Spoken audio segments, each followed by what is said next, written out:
Lettre aux Hébreux, chapitre 11. Or, la foi est la substance de choses qu'on espère, une conviction de celles qu'on ne voit pas. Car c'est par elle que les anciens ont obtenu le témoignage. Par la foi, nous comprenons que les âges ont été mis en ordre par la parole d'Élohim, de sorte que les choses qui se voient proviennent de celles qui ne sont pas exposées à la vue. Par la foi, Abel offrit à Élohim un sacrifice plus excellent que Caïn, et par elle il obtint le témoignage d'être juste, parce qu'Élohim rendait témoignage de ses offrandes, et c'est par elle qu'il parle encore, quoique mort. Par la foi, Hanoc fut enlevé pour ne pas voir la mort, et il ne parut plus parce qu'Élohim l'avait enlevé. Car avant son transfert, il avait obtenu le témoignage d'avoir été agréable à Élohim. Or, il est impossible de lui être agréable sans la foi, car il faut que celui qui s'approche d'Élohim croie que celui-ci est et qu'il est le rémunérateur de ceux qui le cherchent. Par la foi, Noah, ayant été divinement averti au sujet des choses qui ne se voyaient pas encore, craignit et construisit l'arche pour le salut de sa famille. Et c'est par elle qu'il condamna le monde et devint héritier de la justice qui est selon la foi. Par la foi, Abraham, étant appelé, obéit pour aller sur la terre qu'il devait recevoir en héritage, et il partit sans savoir où il allait. Par la foi, il séjourna comme un étranger sur la terre de la promesse, habitant sous des tentes avec Isaac et Jacob, héritiers avec lui de la même promesse. Car il attendait la ville qui a des fondements, celle dont Élohim est l'architecte et le constructeur. Par la foi aussi, Sarah elle-même reçut la force pour la conception d'une postérité, et elle enfanta hors d'âge, parce qu'elle jugea fidèle celui qui avait promis. C'est pourquoi aussi d'un seul, et qui était déjà atteint par la mort, sont nés des gens comme les étoiles du ciel en multitude, et comme le sable qui est sur le rivage de la mer qu'on ne peut compter.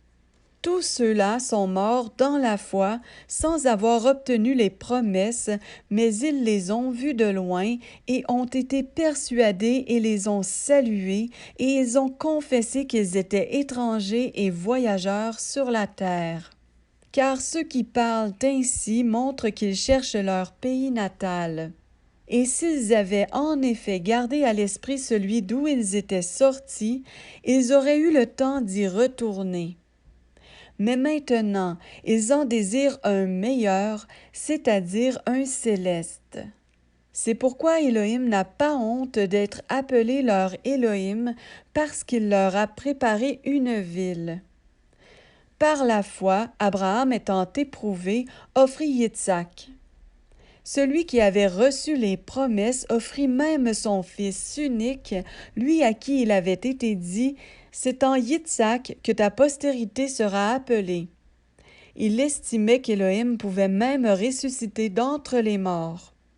C'est pourquoi il le retrouva aussi en parabole. Par la foi, Isaac bénit Jacob et Ésav en vue des choses à venir. Par la foi, Jacob mourant, bénit chacun des fils de Joseph et adora appuyé à l'extrémité de son bâton. Par la foi, Joseph mourant fit mention de la sortie des fils d'Israël et il donna des ordres au sujet de ses os.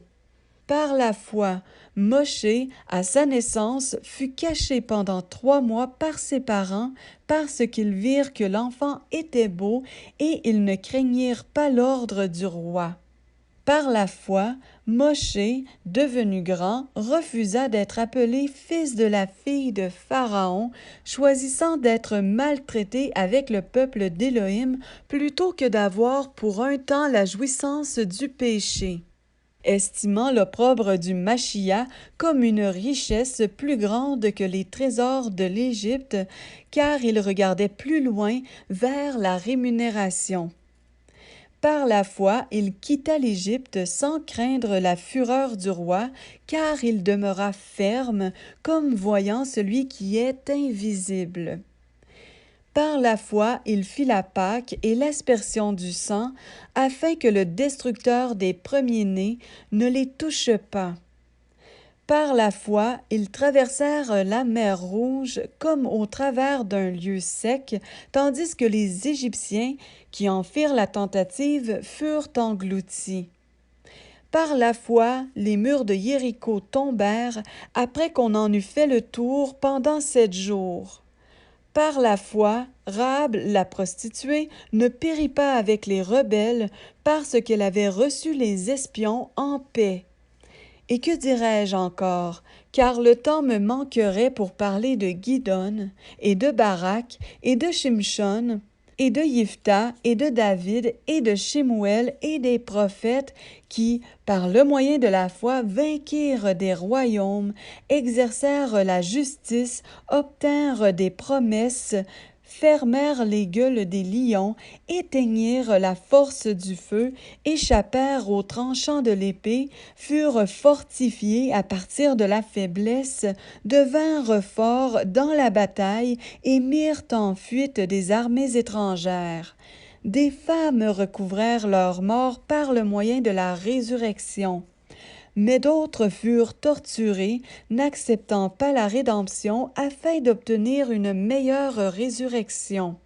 Mais d'autres ont reçu leur épreuve par des moqueries et des fouets, et même par des liens et de la prison. Ils furent lapidés, sciés, mis à l'épreuve. Ils moururent par meurtre de l'épée. Ils étaient vagabonds, vêtus de peau de brebis, de peau de chèvre. Ils étaient dans le besoin, oppressés, maltraités, eux dont le monde n'était pas digne, égarés dans les régions inhabitées, et dans les montagnes, et dans les cavernes, et dans les trous de la terre. Et tous ceux-là, bien qu'ayant reçu un bon témoignage à cause de leur foi, n'ont pourtant pas obtenu la promesse.